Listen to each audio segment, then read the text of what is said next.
GS top 10 question सभी परीक्षाओं के लिए महत्वपूर्ण है।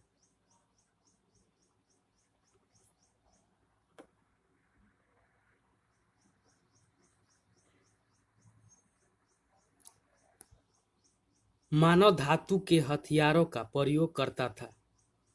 ऑप्शन नंबर ए पुरातन पसार युग में, ऑप्शन नंबर बी पूरा पसार युग में, ऑप्शन नंबर सी नव पसार युग में, ऑप्शन नंबर डी उपयुक्त में से कोई नहीं। इसका राइट आंसर हो जाएगा ऑप्शन नंबर सी नवपसार युग में।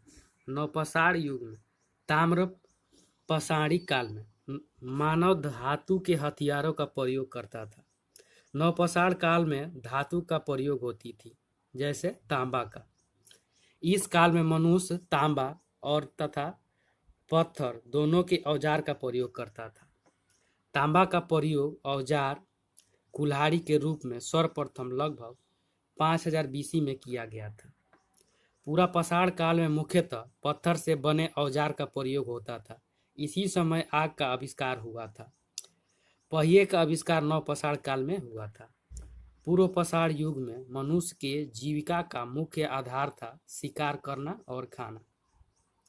कृषि का आविष्कार नव पसार काल में हुआ था। नेक्स्ट क्वेश्चन,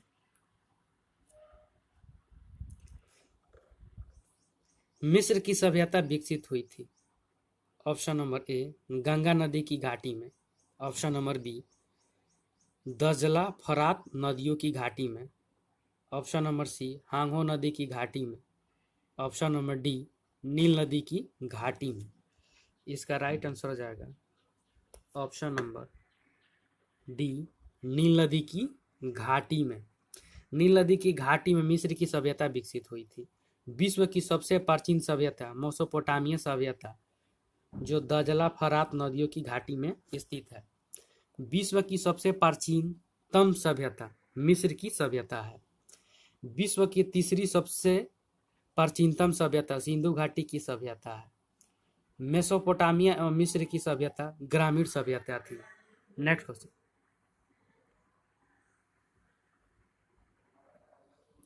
निम्नलिखित में से वह कौन सा नगर है जहां सन 1942 में भारत छोड़ो आंदोलन का प्रस्ताव पारित हुआ था।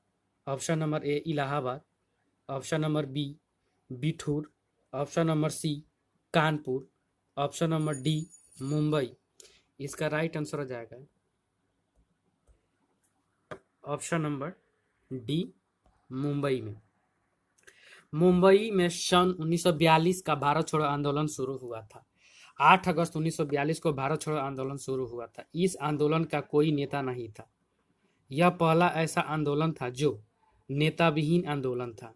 इसी आंदोलन में करो या मरो का नारा महात्मा गांधी ने दिया था, डू और डाई।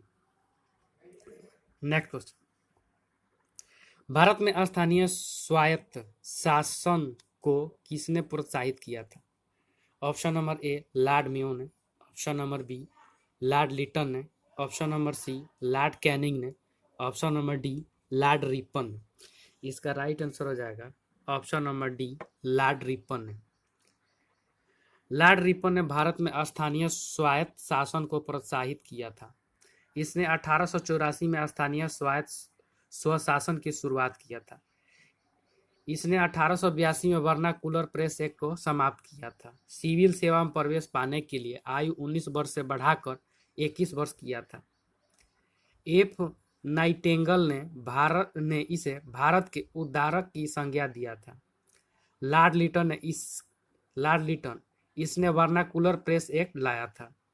प्रवेश आयु 21 वर्ष से घटाकर 19 वर्ष किया था सिविल सेवा परीक्षाओं के लिए। इसने अलीगढ़ में मुस्लिम एंग्लो प्राच्य महाविद्यालय की स्थापना किया था। इसे ओवन मैड्रिड कहा जाता था। लॉर्ड मेयो के शासनकाल में पहली बार जनगणना 1872 में हुआ था। इसकी हत्या अफगानी ने 1872 में कर दी थी। इसका मकबरा भारत में स्थित है। नेक्स्ट क्वेश्चन, पहली बार जिला स्तर पर पुलिस अधीक्षक के रूप में पुलिस अधिकारी की नियुक्ति कब हुई थी। 1667 ईस्वी में। ऑप्शन नंबर बी 1772 ईस्वी में। ऑप्शन नंबर सी 1802 ईस्वी में। ऑप्शन नंबर डी 1793 ईस्वी में। इसका राइट आंसर हो जाएगा ऑप्शन नंबर डी 1793 ईस्वी में। 1793 में पहली बार जिला स्तर पर पुलिस अधीक्षक के रूप में पुलिस अधिकारी की नियुक्ति हुई थी। कार्नवालिस ने 1793 में जिला में पुलिस थाना की स्थापना किया तथा एक दरोगा को इसका इंचार्ज बनाया था। भारतीयों को सेना में सूबेदार, जमादार, प्रशासनिक सेवा में मुंसिफ, सदर या अमीन, डिप्टी कलेक्टर से ऊंचा पद नहीं दिया जाता था। 1793 में ही इसे अस्थायी बंदोबस्त पद्धति लागू किया था।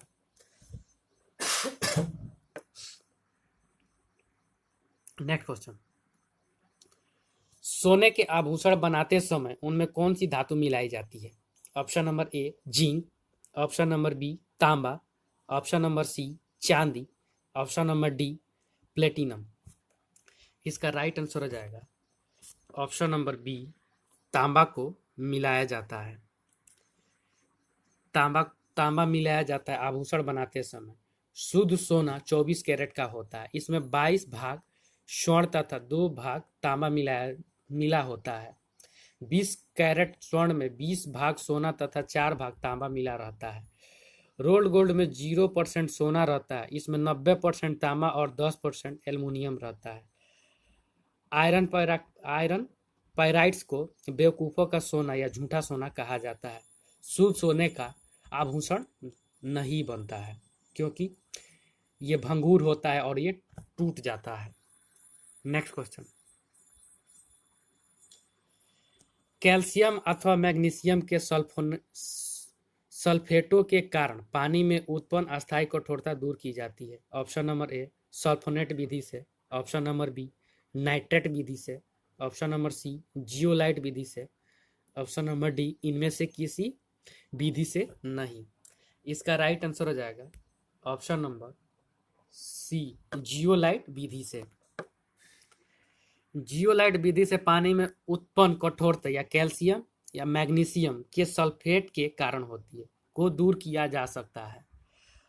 पानी को उबालकर भी अस्थायी कठोरता को दूर किया जा सकता है। पानी कठोरता, अस्थायी कठोरता सोडियम कार्बोनेट को मिलाकर गर्म करने से भी दूर किया जा सकता है।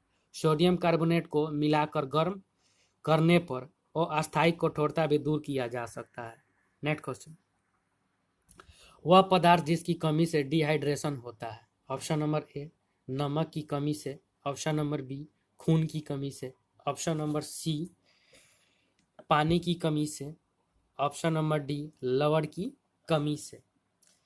इसका राइट आंसर हो जाएगा ऑप्शन नंबर सी पानी की कमी से होती है।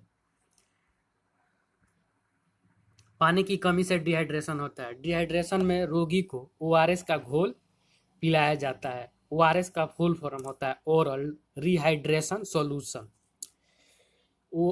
ओआरएस को जीवन रक्षक घोल भी कहा जाता है। इसमें चीनी, नमक, सोडियम बाइकार्बोनेट, पोटेशियम क्लोराइड मिला रहता है। हैजा रोग में भी इसका उपयोग किया जाता है। नेक्स्ट क्वेश्चन, रेडान क्या है? ऑप्शन नंबर ए धातु, ऑप्शन नंबर बी अक्रिय गैस, ऑप्शन नंबर सी एक प्रकार का खनिज, ऑप्शन नंबर डी इनमें से कोई नहीं। इसका राइट आंसर हो जाएगा ऑप्शन नंबर बी अक्रिय गैस है। रेडान एक अक्रिय गैस है। आवर्त सारणी में शून्य वर्ग में 6 तत्व हैं।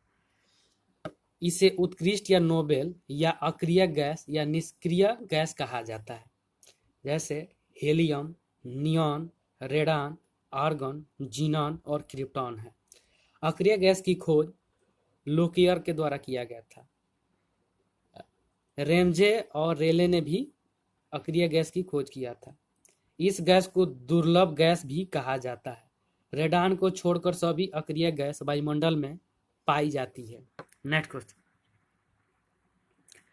उड़ीसा में कोणार्क मंदिर का निर्माण किसने करवाया था? ऑप्शन नंबर ए पुलकेशिन द्वितीय, option number B Kanishka, option number C राजा Narasimha Deva, option number D राजा कृष्णदेव राय।